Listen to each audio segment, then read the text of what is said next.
Somewhere underneath a discount furniture store, there is a door. Walk through it, and you find yourself in an endless series of rooms. Yellow light, stale air, the feeling that you've been here before, even though you haven't. The feeling that something is watching you, even when you can't see it. And the longer you stay, the more the rooms start to look like you. Hi, I'm a psychiatrist and I have spent a long time thinking about what does the mind do with the things it cannot process? How does it store them? How does it replay them distorted? And maybe it even builds entire rooms out of this half-remembered pain. And this channel is SlowReel, where we watch films slowly. Now, the movie Backrooms stayed with me. Of course, it was scary, but also it described something that I recognize.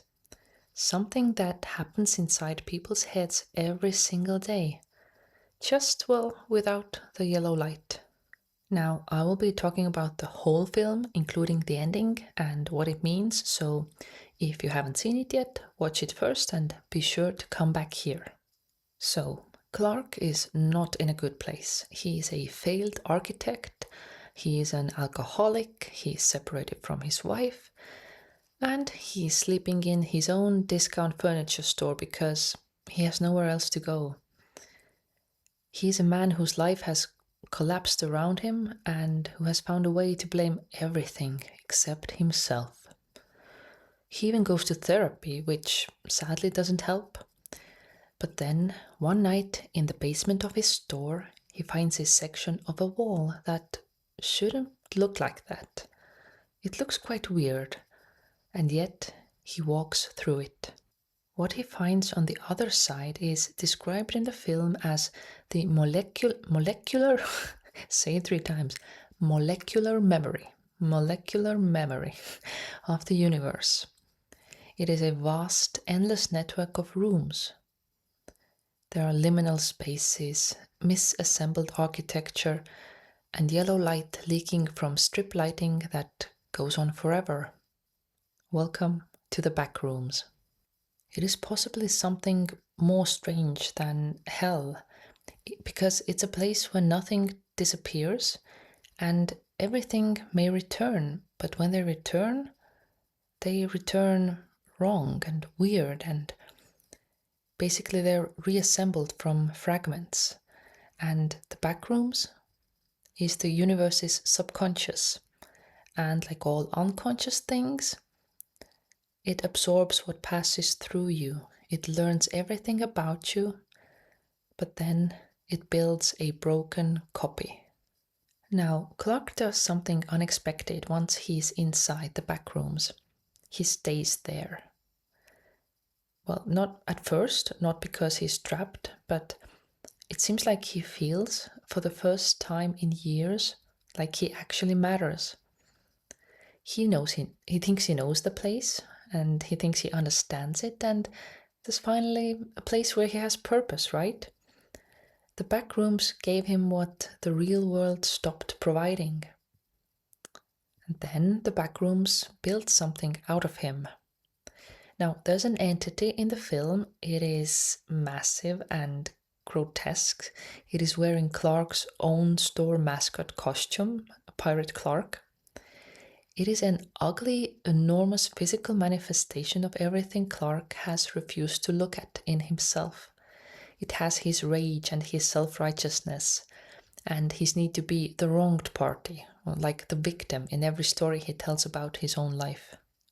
Then Mary, his therapist, enters the Backrooms to find Clark, and she does what therapists do. She forces him to look at it, to look at the thing the Backrooms assembled from his worst qualities, that is now walking around in his costume in his world. And once Clark sees it, Pirate Clark kills him. Now, I might say that the Backrooms wasn't the thing that destroyed Clark, and it was instead Clark's refusal to reckon with himself that destroyed him.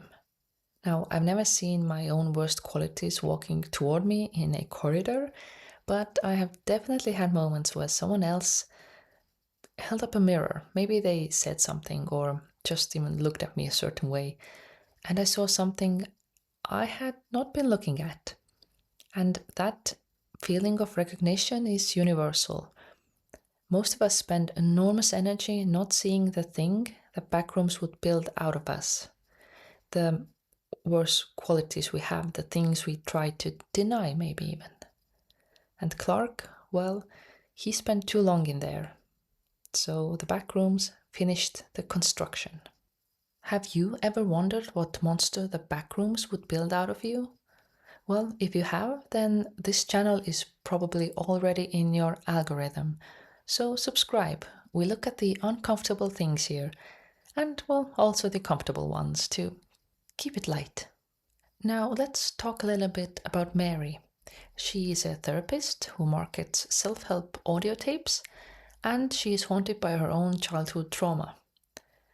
Now, the film shows exactly the truth. Therapists are not healed people, neither are psychiatrists, and we don't have it all figured out. We aren't some I don't know, higher class of people who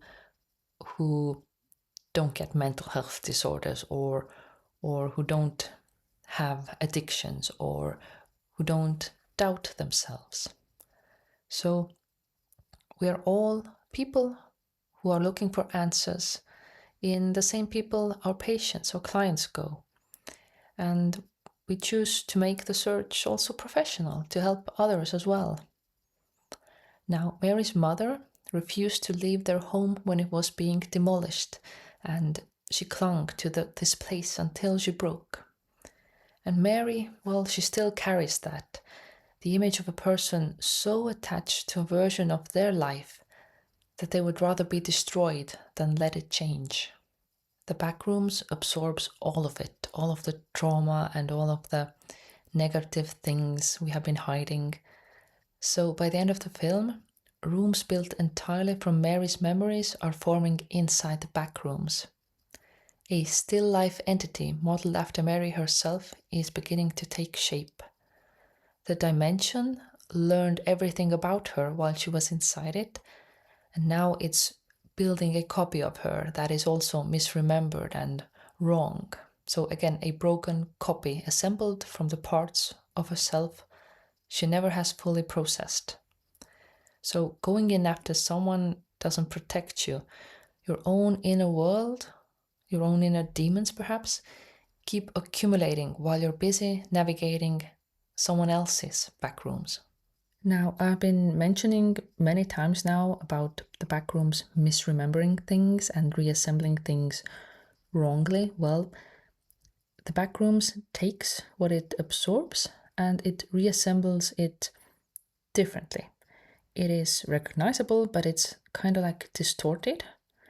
So the creatures that patrol backrooms, they're not demons per se. They are the backroom's broken attempts to replicate human beings from faulty memory. They are humans in shape, but they're wrong in every other way. So, as a psychiatrist and as someone who has had anxiety, I know that mechanism from inside my own head. Anxiety is exactly like the backrooms. It takes your memories and it replays them distorted. It builds versions of past events that feel completely real and accurate, but they are wrong. Every time you remember them, something changes.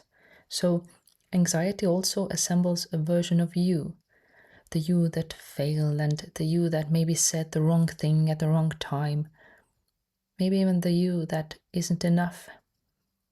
And then anxiety runs that version on a loop until it feels more true than the actual record.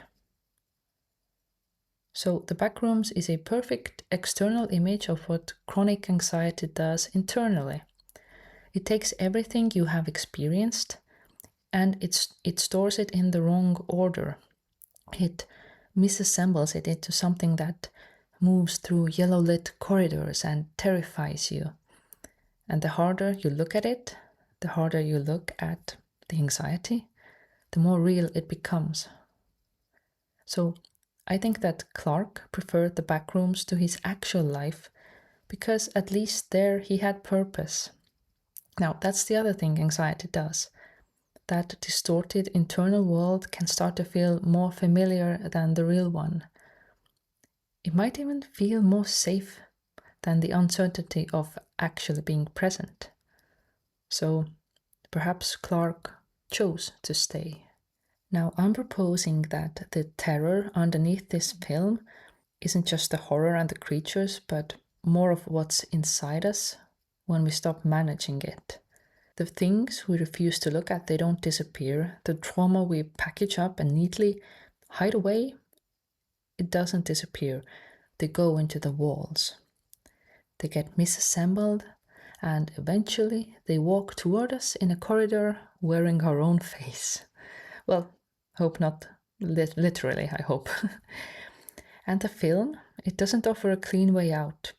Clark doesn't make it, and Mary is already being absorbed. And that dimension keeps on growing. The researchers keep mapping something they don't fully understand. But Mary, she went in. She looked at what the backrooms built from her, and she didn't run from it. And thanks to that, she came back out. Now, you don't have to resolve everything inside of you. You just have to be willing to go in and have a peek at it. Just take a little look. What's in there?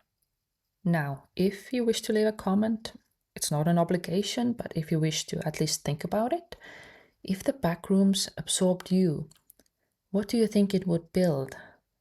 What's the thing inside of you it would get its hands on first? Again, you don't have to answer, but I think it's an interesting thought exercise just to do on your own as well. But if you want to, I'm reading every comment, responding to every comment. I'm in love with this channel. So yes, thank you for watching. Do leave a like and subscribe if you made it this far, and I will see you next week with the next video. Bye.